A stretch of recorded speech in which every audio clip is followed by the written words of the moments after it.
ओम अज्ञानतिमिरान्धस्य ज्ञानाञ्जनशलाकया सत्सर्वोन्मिलितं येन तस्मै श्रीगुरुवे नमः। नमो विष्णुपादाय कृष्णप्रेष्ठाय भूतले श्रीमदे भक्तिवेदान्त स्वामी नामिने। नमस्ते सारस्वती देवे गौरवाणी प्रचारिणे विशेष शून्यवादी पाश्चात्यदेशकारिणे। जय श्री कृष्ण चैतन्य प्रभु नित्यानंदा श्री अद्वैत गदाधर श्रीवासदि गौरभक्त वृंदा। हरे कृष्णा कृष्ण कृष्ण हरे हरे, हरे राम राम राम हरे हरे। हरे कृष्णा। பக்தர்கள் எல்லாருக்கும் இனிமையான காலை வணக்கம். இன்றைய ஜபா செஷன்ல கலந்துருக்கிற எல்லா பக்தர்களுக்கும் என்னுடைய பணிவான நமஸ்காரம். இன்றைய காலை பொழுது மிக அழகாக பக்தர்கள் சங்கத்துல நாம ஜபம் செஞ்சு ஆனந்தமான ஒரு பொழுது. நேற்றைய உற்சவம் ரொம்ப நல்லா இருந்தது. உன்னதமான ஒரு பக்தருடைய சங்கம் உங்களுக்கு எல்லாம் கிடைச்சிருக்கு. திரு பக்திரசாமி சுவாமி மகராஜ், இந்த மாதிரி சாதுக்களுடைய சங்கம் கிடைச்சது நாம் செஞ்ச பெரும் பாக்கியம். ரொம்ப ஆனந்தமா இருக்கு இந்த சத்சங்கத்துல எல்லாரையும் பார்த்தது. பக்தர்கள் சங்கம், சாதுக்களின் சங்கம், ஆச்சாரியன் சங்கம், இதுதான் சத் சங்கம். சத் சங்கம் அப்படின்னா சத் அப்படின்னா உண்மை, சத் சங்கம்னா உண்மையான சங்கம். எது உண்மையான சங்கம்?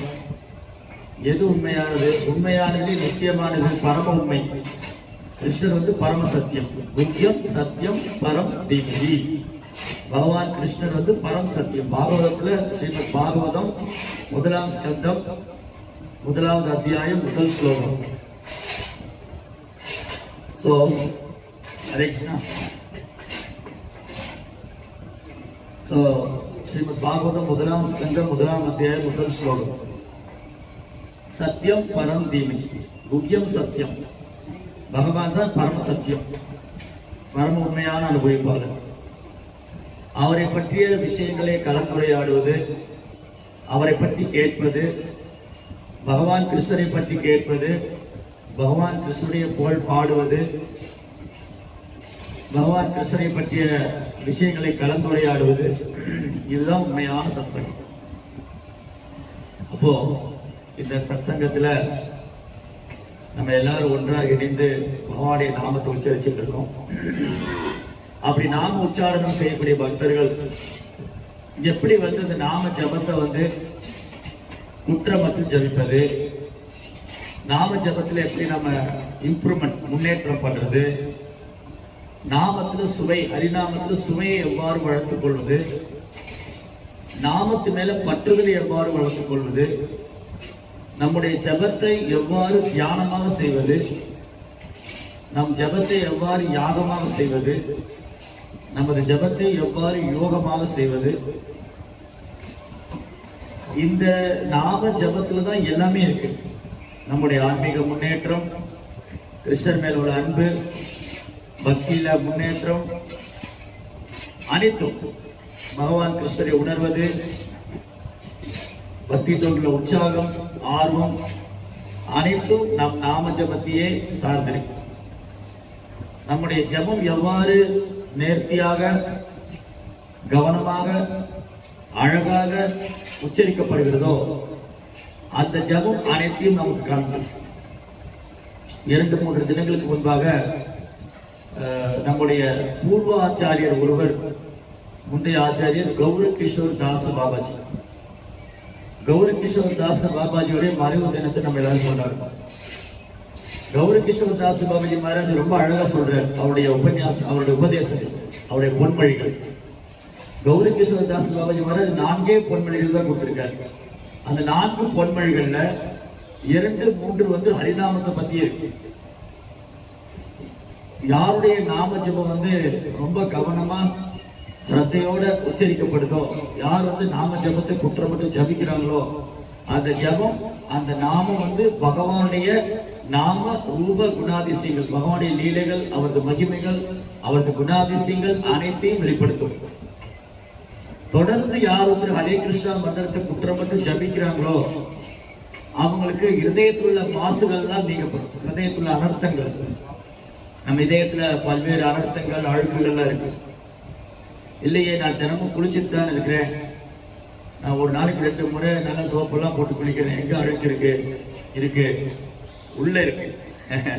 உள்ள இதயத்துக்குள்ள, மனதில் காமம், கோபம், பேராசை, அறியாமை, பொறாமை, பொய்யாங்காரம், பொய்கர்வம், தீப் செருக்கு, ஆணவம், அகந்தை, இதெல்லாம் உள்ளது.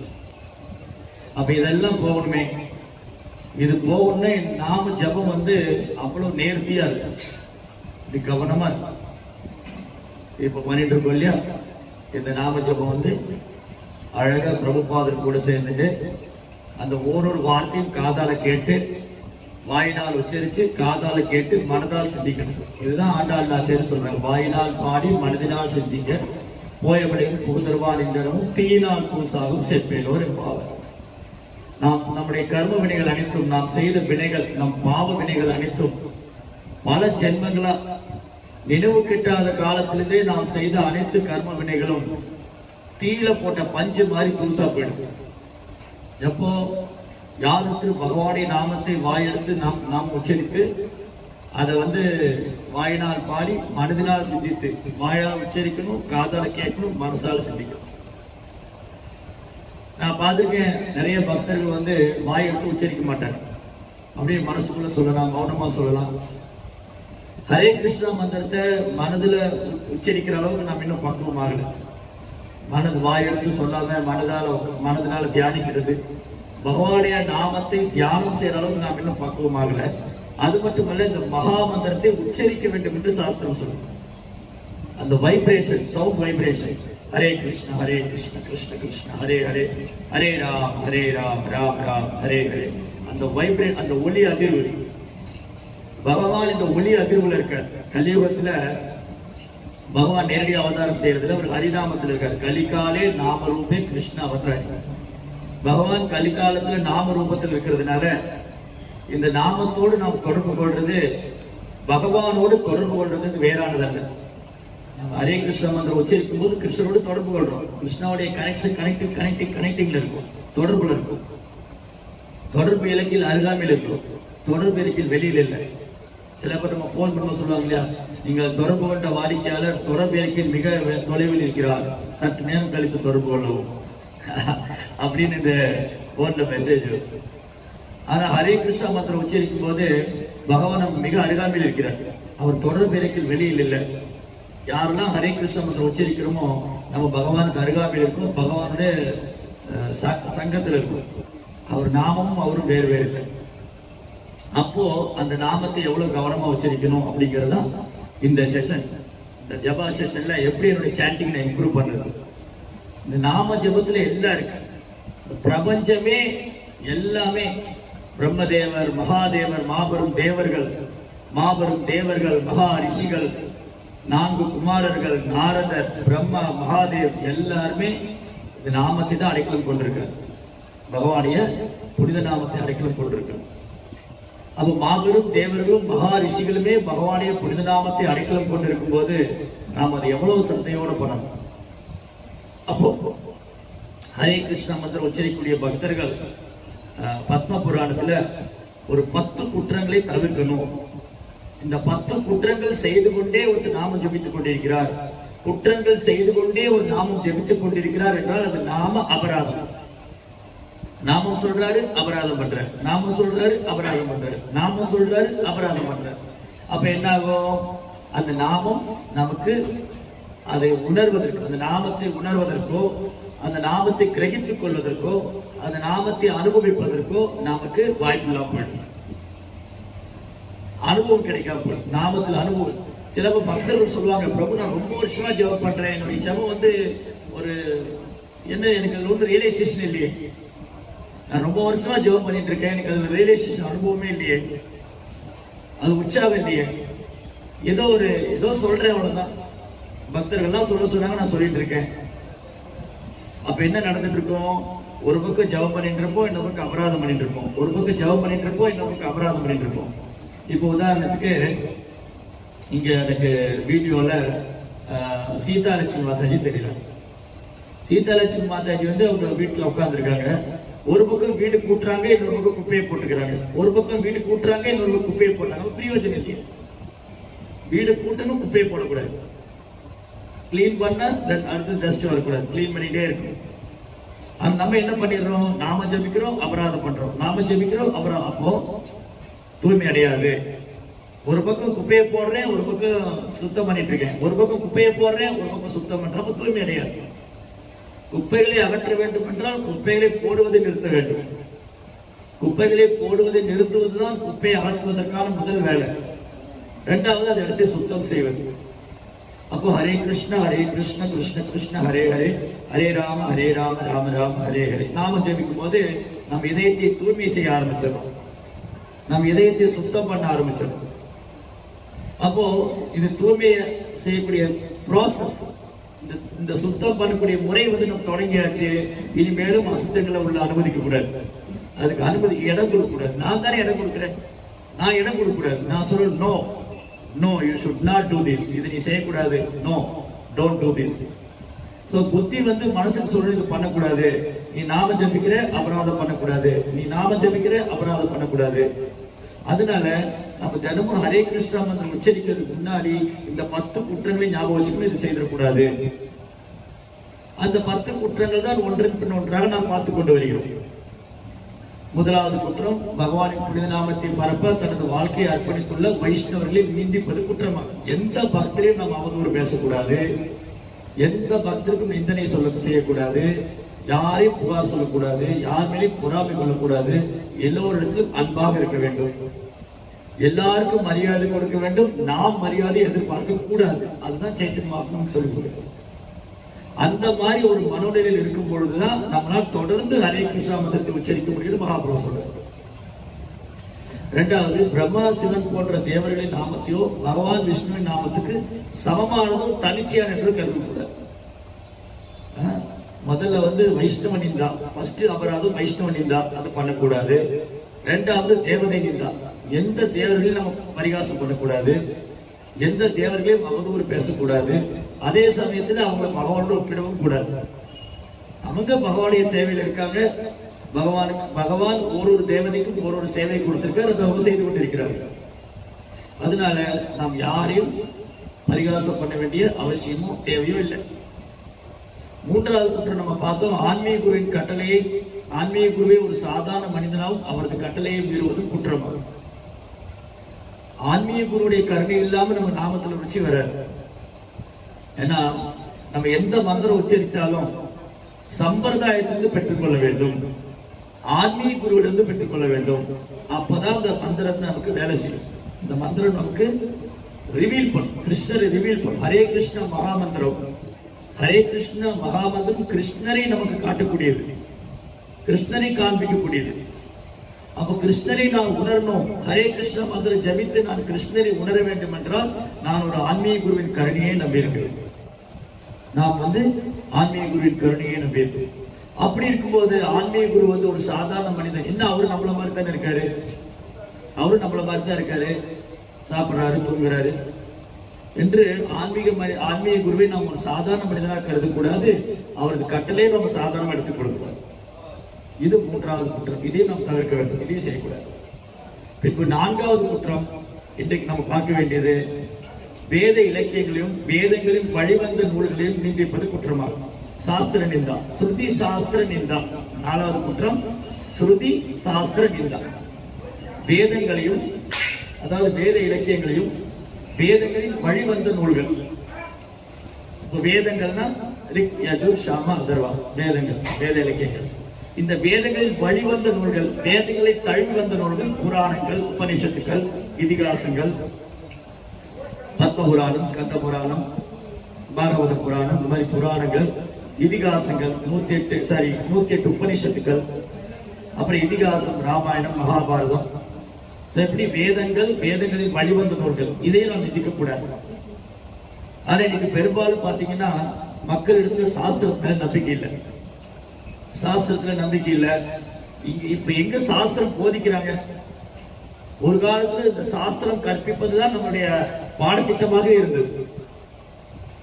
சில வருடங்களுக்கு முன்பாக, அதாவது மேற்கத்திய நாட்டுகள் பிரிட்டிஷ்காரங்க இந்தியாவில் நுழைவதற்கு முன்பாக நம்முடைய கல்வி திட்டம் வந்து குருகுல கல்வி திட்டம்.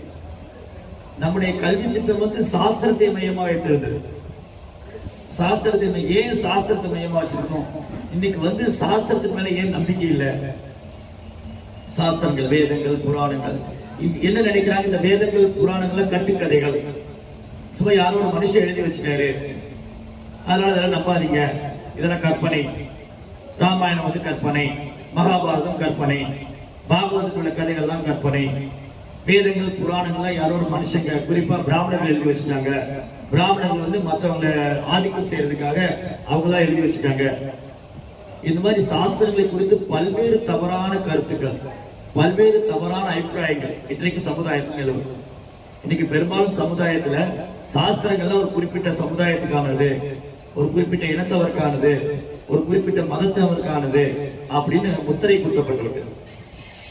இதற்கு காரணம் என்னன்னா, இந்த கலியுகத்தினுடைய ஆதிக்கத்தினால கொஞ்சம் கொஞ்சமா நம்முடைய வர்ணாசிரம தர்மம், அதாவது சனாதன தர்மம், இந்த சனாதன தர்மத்தில் நம்ம விலகி இருப்பதுதான் இதுக்கான காரணம். இது எங்கிருந்து இந்த விலகல், எங்கிருந்து இது விலகி வருவதில்லை? எப்போ பிரிட்டிஷ்காரங்க இந்தியாவுக்குள்ள வந்தாங்களோ அப்போ நம்ம கல்வி திட்டத்தை மாத்தினோம். இந்த பாரத பூமியில இந்தியாவில வந்து சனாதன தர்மத்தை ரொம்ப தீவிரமா பின்பற்றாங்க, சாஸ்திரத்தை பின்பற்றாங்க. அப்ப இவங்களை நம்ம வந்து கைவசப்படுத்தணும்னா நம்முடைய கல்வி திட்டத்தை இங்க புகுத்தணும், நம்முடைய கலாச்சாரத்தை இங்க புகுத்தணும் அப்படின்னு அவங்க நம்முடைய கல்வி திட்டத்தை மாத்திட்டாங்க. இப்படி கல்வி திட்டம் மாற்றப்பட்ட போது உயர்ந்த வகுப்பினருடைய வீழ்ச்சி, உயர்ந்த வகுப்பினரின் வீழ்ச்சி. ஒரு காலகட்டத்தில் உயர்ந்த வகுப்பினர் டாமினேஷன் இருந்தது. எல்லோருக்கும் பொதுவான கல்வி கிடைக்காம அது வந்து அதான் அந்த கல்வியினுடைய தாக்கத்தினால் நம்ம விலகி விலகி வந்து இன்னைக்கு பெரும்பாலான மக்களுக்கு 99% மக்களுக்கு நம்ம சாஸ்திரத்து மேல் நம்பிக்கை இல்லை. ஏன்னா பள்ளிக்கூடங்கள்லயும் கல்லூரிகள்லயும் பல்கலைக்கழகத்திலும் இந்த சாஸ்திரமே கிடையாது. எல்லாம் பௌதிக விஞ்ஞானம், பௌதிக கல்வி. இந்த இன்னைக்குள்ள கல்வி திட்டத்தின் நோக்கமே ஒரு நாத்திக சமுதாயத்தை உருவாக்கும். கடவுளை மறுத்து எல்லாம் இயற்கையாக கிடைக்கிறது, விஞ்ஞானத்தினால் கிடைக்கிறது, விஞ்ஞானிகளால் கிடைக்கிறது என்று தவறான ஒரு தத்துவத்தை வந்து நிலைநாட்டக்கூடிய, நாத்திக கொள்கையை நிலைநாட்டக்கூடிய ஒரு காலகட்டத்தில் நாம் இருக்கிறோம். அதனால இந்த சாஸ்திரங்களை வந்து ஒரு நாளும் புறக்கணிக்க கூடாது, சாஸ்திரங்களை நிந்திக்க கூடாது. ஏன்னா சாஸ்திரம் வேத வாக்கியம், வேத வாக்கியம். சில நேரம் நம்ம சொல்லுவோம் இல்லையா, நீ சொன்ன பெரிய வேத வாக்கா, இதை நீ சொன்ன அப்படின்னா வேத வாக்க கேட்டுக்கணுமா? வேத வாக்கு வந்து அதிகாரப்பூர்வமானது. ஏன் வேத வாக்கு, ஏன் சாஸ்திரம் அதிகாரப்பூர்வமானது என்றால் அது பகவான் இடத்துல தோன்றுகின்றது. பகவான் ரொம்ப அழகா சொல்ற, வேதேஷ சர்வே ரகவேத வேத்யோ வேதாந்த கிருத் வேதவித் விதேக சாலகம். வேதங்களை தொகுத்தது கிருஷ்ணா, வேதங்களை முற்றிலும் அறிந்ததும் கிருஷ்ணா, வேதங்களால் அறியப்பட வேண்டியவரும் கிருஷ்ணா. அப்ப சாஸ்திரங்களை தொகுத்தது இது ஒரு சாதாரண மனிதர் அல்ல, பகவானால் சக்தி அளிக்கப்பட்ட வேதவியாசர், கிருஷ்ண துவாபாயன வியாசர், வேதவியாசர். வியாசா அப்படின்னாலே விவரமாக வர்ணிப்பவர். வியாசா என்ற வார்த்தையுடைய பொருள் ஒரு விஷயத்தை எடுத்துக்கொண்டு அது விவரமாக வர்ணிப்பவர், டீப் எக்ஸ்பிளனேஷன் பண்ணுவார், give a very brief explanation. So Vyasa Maharishi அவர் ஒரு சாதாரண மனிதர் அல்ல, அவர் பகவானுடைய சத்தியாவேஷ அவதாரம். ஒரு குறிப்பிட்ட நோக்கத்துக்காக ஒரு ஜீவாத்மாவுக்கு பகவானால் சக்தி அளிக்கப்படும் பொழுது அந்த ஜீவாத்மா பகவானின் சத்தியாவேஷ அவதாரமாக அறியப்படுகிறார்.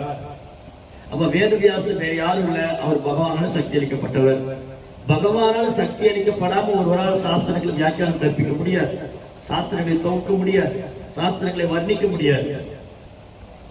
வியாசாய வியாச ரூபாய விஷ்ணுவே பிரப விஷ்ணுவே. பகவான் தான் வியாசராக அவதாரம் செய்தார், அவர் தான் வேதங்களை தொகுத்தார், அவர் தான் வேதங்களுக்கு வியாக்கியானம் கற்பித்தார். இது ஒரு சாதாரண மனிதர்கள் செய்ய முடியாது. காரணம், சாதாரண மனிதர்கள் 4 குறைபாடு உடையவர்கள். நாம் எல்லாருமே 4 குறைபாடு உடையவர்கள். நாம் புலன்கள் குறைபாடு உடையது, நாம் அறியாமையில் இருக்கின்றோம், நாம் தவறு செய்யக்கூடியவங்க, நாம் ஏமாற்றக்கூடியவங்க. இந்த 4 குறைபாடுகள் உட்பட்ட ஜீவன்களால சாஸ்திரத்தை வர்ணிக்க முடியாது, சாஸ்திரத்தை எழுத முடியாது, சாஸ்திரத்தை புரிந்து கொள்ள முடியாது. அப்ப பகவானால் சக்தி அளிக்கப்பட்டவர் தான் சாஸ்திரத்துக்கு வியாக்கியானம் கொடுக்க முடியும், சாஸ்திரத்தை வர்ணிக்க முடியும். சோ பகவானே வியாசதேவராக. அப்போ நாம் அறிவு பெறக்கூடிய சிறந்த வழி, நாலேஜ் அக்கறை, அறிவு பெறக்கூடிய சிறந்த வழி சாஸ்திரம், ஸ்ருதி. அதாவது அறிவு பெறக்கூடியதுக்கு 3 வழிகள் இருக்கு. பிரத்யக்ஷா, அனுமானா, ஸ்ருதி. பிரத்யக்ஷா அப்படின்னா கண்ணால் பார்க்கிறது. ஒரு விஷயத்தை கண்ணால பார்த்தா ஒரு விதமான அறிவு நமக்கு கிடைக்கும், நாலேஜ் கிடைக்கும். பார்க்கிறதுனால ஒரு அறிவு கிடைக்குது. அனுமானம், வியூகம் செய்து ஒரு அறிவு பெறலாம். அதுக்கப்புறம் ஸ்ருதி, சாஸ்திரங்கள் மூலமா பெறக்கூடிய அறிவு. இதுல எந்த அறிவு பக்குவமானது? கண்ணால் பெறக்கூடிய அறிவு பக்குவமானதா, வியூகம் செய்து கற்பனை செய்து அனுமானம் செய்து பெறக்கூடிய அறிவு பக்குவமானதா, அல்லது அங்கீகரிக்கப்பட்ட அதிகாரப்பூர்வமான சாஸ்திரங்களில் பெறக்கூடிய அறிவு பக்குவமானதா? சாஸ்திரத்தில் பெறக்கூடிய அறிவு தான் பக்குவமானது. காரணம், ஒரு உதாரணம் பிரபுபாதர் அழகா சொல்லுவார். 2 உதாரணம் தருவார். ஒன்று நம்ம எல்லாரும் ரயில்வே ஸ்டேஷன்ல போய் நிக்கிறோம், ட்ரெயினுக்காக நிக்கிறோம். ட்ரெயின் வரணும், நம்ம ஒரு இடத்துல இருந்து ஒரு இடத்துக்கு போறோம். அப்ப இந்த ட்ரெயின் தூரத்துல இருந்து வரும்போது ஒரு சின்ன லைட்டு மாதிரி தான் இருக்கு இல்லையா? ட்ரெயின் ரொம்ப தூரத்துல இருந்து வரும்போது சின்ன லைட்டு மாதிரி இருக்கு. அது கிட்ட வர வர ஏதோ ஒரு பெரிய உருவமா தெரியுது, ஒரு என்ஜின் மட்டும் தெரியுது. இன்னும் கிட்ட வர வர அதுல பல கம்பார்ட்மெண்ட்ஸ் இருக்கு. அந்த ட்ரெயின்ல நிறைய பாக்ஸ், நிறைய கம்பார்ட்மெண்ட் இருக்கு, நிறைய சீட்ஸ் இருக்கு, நிறைய பேசஞ்சர் இருக்காங்க. அதை இந்த கரண்ட் வயரோட கனெக்ட் பண்ணிருக்கு, அதுக்கு அந்த சேனல் போட்டிருக்கு. சோ இப்ப அது முழுமையா பார்க்க முடியுது. அப்ப கண்ணால பெறக்கூடிய அறிவு அவ்வளவு உச்சிதமானது அல்ல, அவ்வளவு உயர்ந்தது அல்ல. இந்த கண்ணுக்கு என்ன சக்தி இருக்கு? இப்போ வெளிச்சம் நீங்க என்ன பார்க்க முடியாது, நான் உங்களை பார்க்க முடியாது. இப்ப சூரியன் இருக்கு போய் தான் நீங்க என்ன பாக்குறீங்க, நான் உங்களை பாக்குறேன். இப்ப சூரியன் இல்ல, இரவுல மின்சாரம் இல்லை அப்படின்னு சொன்னா நீங்க என்ன பார்க்க முடியாது, நான் உங்களை பார்க்க முடியாது. அப்ப இந்த கண்ணினுடைய சக்தி அவ்வளவுதான், புலன்கள் குறைபாடுடையது. அதனாலதான் பிரபுபாதர் சொல்றாரு, இந்த குறைபாடுடைய புலன்களை கொண்டு இறைவனை உணர்வது சாத்தியம் அல்ல. அப்போ கண்ணால் பெறக்கூடிய அறிவு குறைவுடையது. 2வது அனுமானம், கற்பனை செய்வது. இப்படி இருக்கலாம், அப்படி இருக்கலாம், அந்த மாதிரி இருக்கலாம், இந்த மாதிரி இருக்கலாம் அப்படின்னு மன கற்பனை செய்து வியூகம் செய்த அனுமானம் தவறானது. இப்போ உதாரணத்துக்கு இங்க யாரு உட்கார்ந்துருக்காங்க? லிங்கம் ஐயா உட்கார்ந்துருக்காரு. லிங்கம் ஐயா ஒரு ரூம்ல உட்கார்ந்துருக்காரு, கதவு சாத்தியிருக்கு. இப்போ ஒருத்தர் காலிங் பெல் அடிக்கிறாங்க. இப்ப மணி சரியாக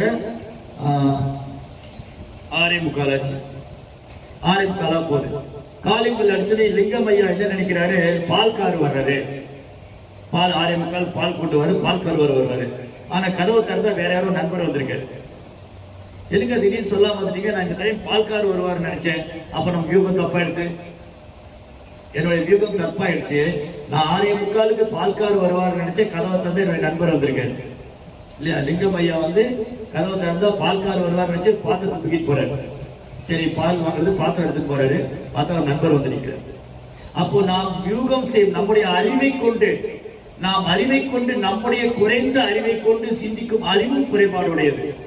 அப்ப முழுமையான அறிவு எங்க கிடைக்கும்? சாஸ்திரத்துல கிடைக்கும். ஏன்னா சாஸ்திரம் பகவானுடைய வார்த்தை. சாஸ்திரம் வேத வாக்கியம் கிருஷ்ணனுடைய வாக்கியம், கிருஷ்ணாவுடைய வார்த்தை. அதனால ஒருபோதும் நாம் சாஸ்திரங்களை புறக்கணிக்க கூடாது. அப்படி சாஸ்திரங்களை புறக்கணித்தால் என்ன ஆகும்? அது பகவத்கீதையினுடைய 16ஆம் அத்தியாயத்துல 23ஆம் ஸ்லோகத்தில் பகவான் சொல்றார். 16.23 and 24 பகவத்கீதையினுடைய 16ஆம் அத்தியாயம் 23 மற்றும் 24 2 ஸ்லோகத்துல சாஸ்திரத்தை பத்தி பகவான் சொல்றார். யசாஸ்திர விதி முத்ரிஜ்ய வர்த்ததே காமகாரத நச சித்திமவாப்னோதி நசுகம் ந பராங்கதி. சாஸ்திர விதிகளை புறக்கணித்து தனது மனம் போன போக்கில் செயல்படுபவர் பக்குவத்தையோ சுகத்தையோ பரம இலக்கையோ அடைவதில்லை. யாரு சாஸ்திரத்தை புறக்கணிச்சு தன் மனம் போன போக்கில் வாழ்றாங்களோ அவங்க இந்த உலகத்திலேயே சந்தோஷமா வாழ முடியாது, அந்த மறுபிரிவையும் அவங்களுக்கு சந்தோஷமா இருக்காது. அவங்க இந்த மனித வாழ்க்கையில பக்குவம் அடையவும் முடியாது. அப்ப மனித வாழ்க்கையில் பக்குவம் அடைய வேண்டும் என்றால், இந்த மனித வாழ்க்கையின் குறிக்கோள் என்ன என்று நாம் அறிந்து கொள்ள வேண்டும் என்றால், நாம் சாஸ்திரத்தை பின்பற்ற வேண்டும். தஸ்மா சாஸ்திர பிரமாணம் தே கார்யா கார்யவஸ்திதோ ஞாத்மா சாஸ்திர விதானோக்தம் கர்ம கர்த்தும் நிகாரசி. எது கடமை என்றும் எது கடமை அல்ல என்றும் சாஸ்திரங்களின் விதிகளால் ஒருவன் புரிந்து கொள்ள வேண்டும். படிப்படியாக ஏற்றம் பெறுவதற்கு இத்தகைய சட்டத்திட்டங்களை அறிந்து அவர் செயல்பட வேண்டும். சோ சாஸ்திரம் இஸ் வெரி வெரி இம்பார்ட்டன்ட். ஏன் சாஸ்திரம் ஒரு முக்கியம்? பகவானை பற்றிய தத்துவங்களை கற்பிக்கின்றது, இறை விஞ்ஞானத்தை கற்பிக்கின்றது, இந்த மனித வாழ்க்கையின் குறிக்கோள் என்ன என்பதை கற்பிக்கின்றது. அதனால் ஒருபோதும் நாம் சாஸ்திரத்தை புறக்கணிக்க கூடாது. சரி சுவாமி, நாங்க சாஸ்திரத்தை புறக்கணிக்கல, ஆனா எந்த சாஸ்திரத்தை பின்பற்றுவது நிறைய இருக்கே. எனக்கு இப்ப வேதம், எனக்கு சமஸ்கிருதம் தெரியாது, என்னால வேதம் படிக்க முடியாது, இன்னைக்கு வேதம் சொல்லிக் கொடுக்க ஆளும் கிடையாது, எனக்கு அதுக்கான நேரமும் இல்லை, நான் வேதங்களை பார்த்ததும் இல்லை, உபநிஷத்துகளை பத்தி அப்புறம் என்ன சொல்ல, புராணங்களை பத்தி என்ன சொல்ல, அப்ப நான் என்னதான் பண்ணணும்? சோ ரொம்ப அழகான பதில். இன்னைக்கு கலியுகத்துல இப்ப இருக்கிற சூழ்நிலையில, நாம் வாழ்ந்து கொண்டிருக்கிற சூழ்நிலையில, நாம் வேதங்களை, அதாவது ரிக் யஜுர் சாமாத்திரம், இந்த வேதங்களை பின்பற்றுவதோ வேதங்களை கற்பிப்பதோ அவ்வளோ எளிதான காரியம் அல்ல. அதற்கான நாலேஜ், அதுக்கான அறிவும், அதற்கான நேரமும் நம்மகிட்ட கிடையாது. உபநிஷத்துகளையும் புரிந்து கொள்ள அளவுக்கு நமக்கு அவ்வளவு பக்குவம் இல்லை. அதனால பகவான் ஸ்ரீ கிருஷ்ணர் ரொம்ப அழகாக, நம்ம எப்படி மனிதனுக்கு 2 கண்கள் இருக்கு இல்லையா, நமக்கு 2 கண் இருக்கு, இந்த 2 கண்ணை வச்சு நம்ம பார்க்கிறோம். அதே போலதான் கலியுக மக்களுக்கு 2 கண்களை போன்றது, ஒன்று ஸ்ரீமத் பாகவதம், இன்னொன்று பகவத்கீதை. இந்த 2 கண் கொண்டு இந்த 2 சாஸ்திரம் ஒப்பற்ற ஈடு இணையற்ற உன்னதமான சாஸ்திரம். ஒன்று பகவத்கீதை, பகவானே உபதேசித்தது, அவருடைய வார்த்தை.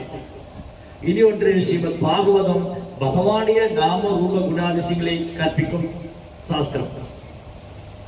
பகவத்கீதை அனைத்து உபநிஷத்துகளின் சாரம், சர்வ உபநிஷதோ காவோ, எல்லா உபநிஷத்தும் 108 உபநிஷத்தை எடுத்து அதை அப்படி பாலா கலந்து, அந்த பால் ஒரு டம்ளர்ல கொடுத்தா அதான் பகவத்கீதை. எல்லா உபநிஷத்தையும் எடுத்து அதை பாலாக்கி அதை கொடுத்தா அது பகவத்கீதை, அனைத்து உபநிஷத்தின் சாரம். அப்ப நான் பகவத்கீதையை படிக்கிறேன்னு சொன்னா, நான் வேறு எந்த உபநிஷத்தையும் நான் கற்க வேண்டிய அவசியம் இல்லை. ஏன்னா எல்லா உபநிஷத்தையும் சாரமா கொடுத்துருச்சு. ஸ்ரீமத் பாகவதம் அனைத்து சாஸ்திரங்களின் சாரம். நிகம கல்பதரோர் கலிதம் பலம் சுகமுகா திருவசமிதம் விமத பாகவதம் ரசமாலயம் ரசிராதோ விபாகா. பாகவதம் எல்லா வேதங்களின் சாரம். அப்ப கலியுக மக்களுடைய நன்மைக்காக வியாசதேவர் அனைத்து வேதங்களின் சாரமாக ஸ்ரீமத் பாகவதம் கொடுத்திருக்காரு, அனைத்து உபநிஷத்தின் சாரமாக பகவத்கீதை கொடுத்திருக்காரு. இந்த 2ம் நாம் பின்பற்றுவதற்கு போதுமானது. வேற எந்த சாஸ்திரத்தையும் நாம் போய் உபநிஷத்துல என்ன சொல்லியிருக்கு, புராணத்துல என்ன சொல்லியிருக்கு, வேதத்துல என்ன சொல்லியிருக்கு, எதையும் நம்ம ஆராய்ச்சி செய்ய வேண்டிய தேவை.